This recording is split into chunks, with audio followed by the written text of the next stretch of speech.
जय हिंद दोस्तों, एक बार फिर से आप सभी का स्वागत है आपके अपने चैनल खाकी टाक में। मैं हूं आपका दोस्त, आपका भाई अनुज सिंह, लेकर आया हूं आपके लिए एक और इन्फॉर्मेटिव वीडियो। तो आज की इस वीडियो में मैं बात करूंगा आरपीएफ और जीआरपी के बारे में। आरपीएफ के फॉर्म भरे जा रहे हैं, कई बच्चों ने भर भी दिए हैं और बहुत से लोग तैयारी में लगे हुए हैं, अपने डॉक्यूमेंट्स कंप्लीट कर रहे हैं।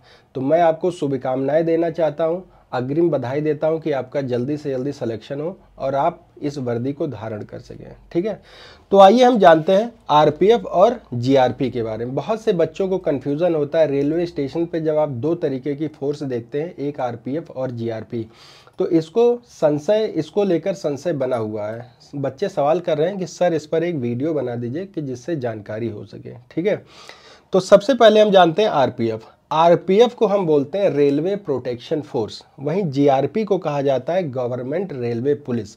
अब यहाँ ये फोर्स है लेकिन यहाँ ये पुलिस है, इसको राजकीय रेलवे पुलिस भी हिंदी में कहा जाता है। लेकिन इसका जो गठन होता है वो 20 सितंबर 1985 को, और जीआरपी का जो गठन है वो पुलिस एक्ट 1861 के तहत होता है। लेकिन आज की जो आरपीएफ का ये स्वरूप आप देख रहे हैं, ये ऐसा नहीं था। समय समय पर इसमें बहुत से बदलाव हुए, इनको बहुत से अधिकार दिए गए, समय समय पर कई अधिकार वापस ले लिए गए, तब जाकर ये नई आरपीएफ फोर्स आपको दिख रही है।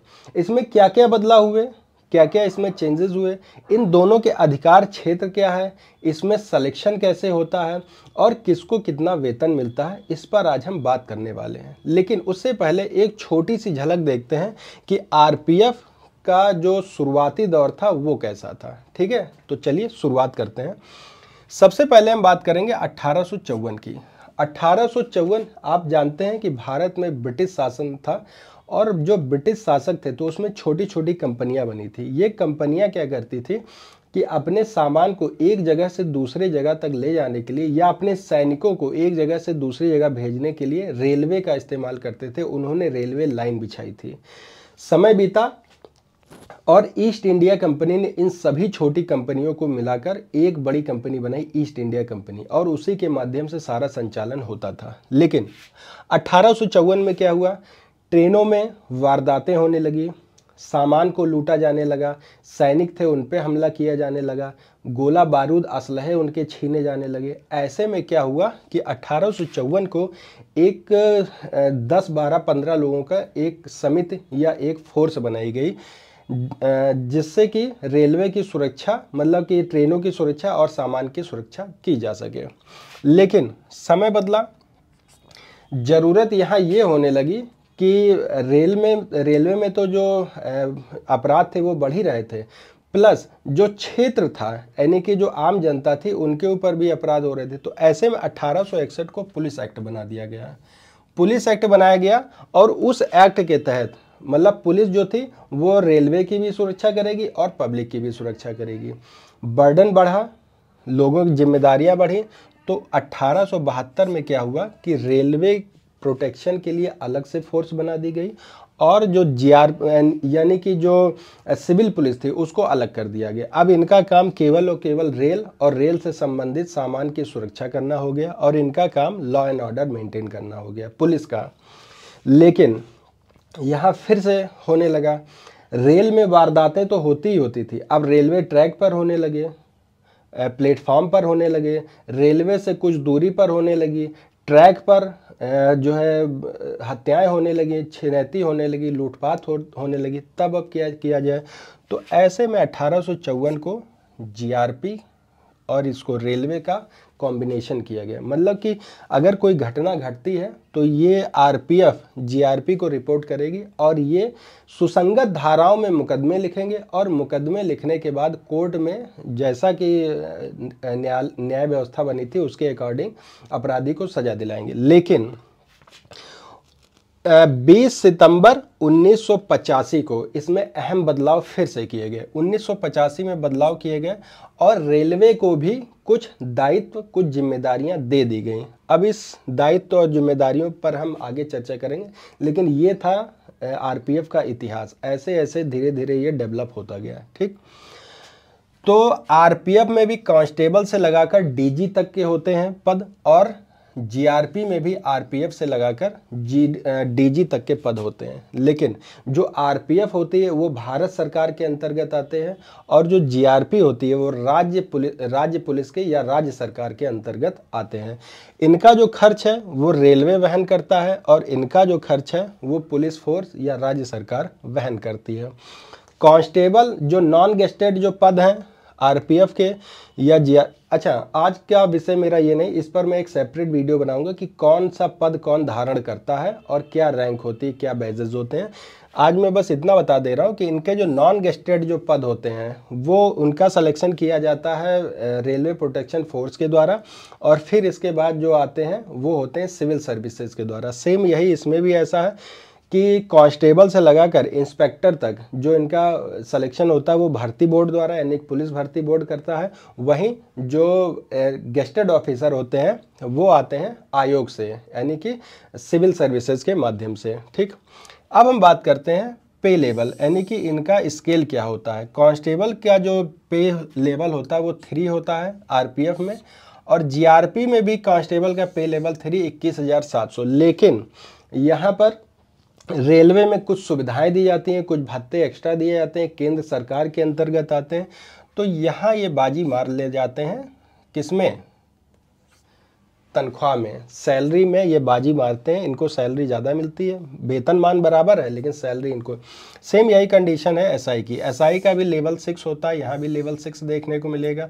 35,400 इनका बेसिक पे है, इनका भी 35,400 बेसिक पे है, लेकिन यहाँ भी आरपीएफ बाजी मारता है क्योंकि यहाँ इनको भी भत्ते और अन्य सुविधाएं ज़्यादा दी जाती हैं, यहाँ कम मिलती हैं, तो वेतन में कहीं ना कहीं दोनों में अंतर देखने को मिल जाता है आपको।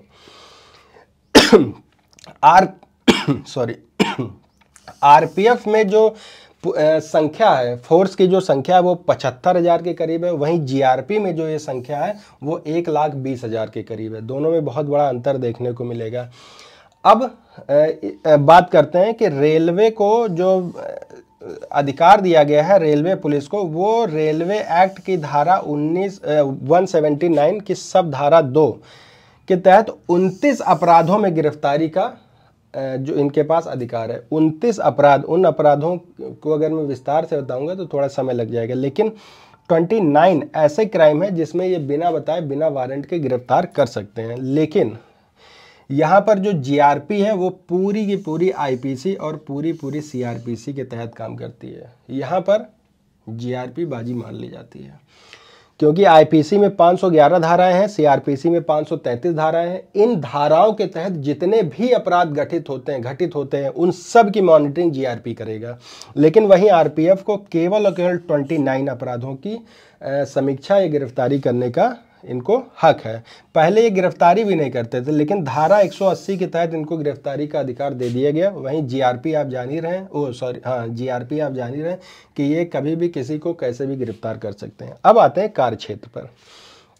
तो जो आरपीएफ का कार्य क्षेत्र होता है वो ट्रेन के अंदर होता है, प्लेटफॉर्म पर रेलवे की संपत्तियों की सुरक्षा करना होता है, रेलवे से संबंधित जो घटित अपराध हैं जैसे कि किसी ने बल्ब चुरा लिया, पंखा चुरा लिया, मारपीट कर लिया, ट्रेन की संपत्ति को नुकसान पहुंचा दिया, किसी की रेलवे की संपत्ति को कब्जा कर लिया, यानी कि ट्रेन से लगाकर और प्लेटफॉर्म तक इनका दायरा केवल ट्रेन से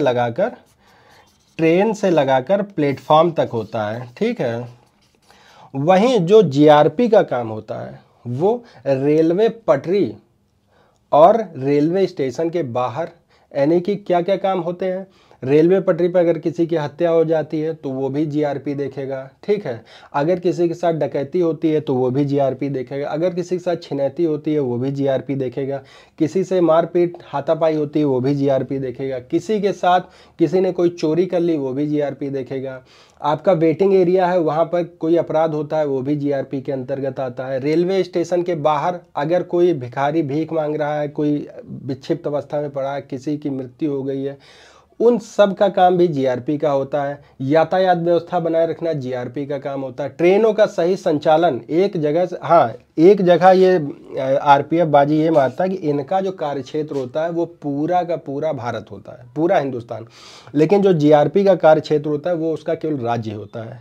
ठीक, राज्य के बाद इनकी सीमाएं खत्म हो जाती हैं और यहाँ पर ये कुछ नहीं कर सकते हैं।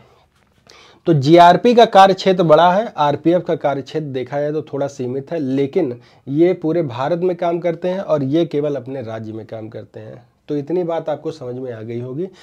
और जो इनका वेतन वहन होता है, जो वेतन इनका दिया जाता है वो राज्य सरकार के तहत दिया जाता है, वहीं आरपीएफ का वेतन जो दिया जाता है वो भारत सरकार के द्वारा दिया जाता है। दोनों की वैकेंसी मैंने बता दी, अलग अलग इनकी पोस्टिंग होती है, अलग अलग तरीक़ों से इनका सिलेक्शन होता है। आरपीएफ अगर किसी के मुकदमा लिख जाता है तो उसकी पैरवी भी न्यायालय में करेगा। आईओ भी यही होते हैं, न्यायालय तक जाने का काम यही करते हैं। सम्मन जारी करना, बहुत सारे काम जो जीआरपी के अंतर्गत आते हैं। जीआरपी को अगर हटा दिया जाएगा तो बहुत से कार्य बाधित हो जाएंगे रेलवे के, कि रेलवे फिर अगर मान लीजिए ये सारे मुकदमों की पैरवी अगर आरपीएफ करने लगेगा तो इनमें से आधे जो सिपाही हैं, आधे जो सब इंस्पेक्टर हैं, वो तो केवल कोर्ट के चक्कर लगाते रहेंगे। तो ऐसे में आरपीएफ को दे दिया गया, भैया तुम कोर्ट के चक्कर लगाओ, अपने अपराध निपटाओ, सब देखते रहो, हमारा काम है हमारी रेल और हमारा प्लेटफॉर्म सुरक्षित रहे, बस हम अपना देखते हैं, बाकी तुम जो घटनाएं हो रही हैं सब देखो, तुम अपना कोर्ट कचहरी जाते रहो। समझ में आ गया आपको इतना? अगर इससे रिलेटेड आपके पास कोई डाउट है, कोई क्वेरी है, तो बेशक आप मुझे कमेंट करके बता दीजिएगा। 24/7 मैं आपके लिए अवेलेबल रहता हूँ, इस बात को आप बेहतर तरीके से समझ गए होंगे। ठीक है, तो मिलते हैं एक और वीडियो के साथ, तब तक आप सभी को जय हिंद, जय भारत।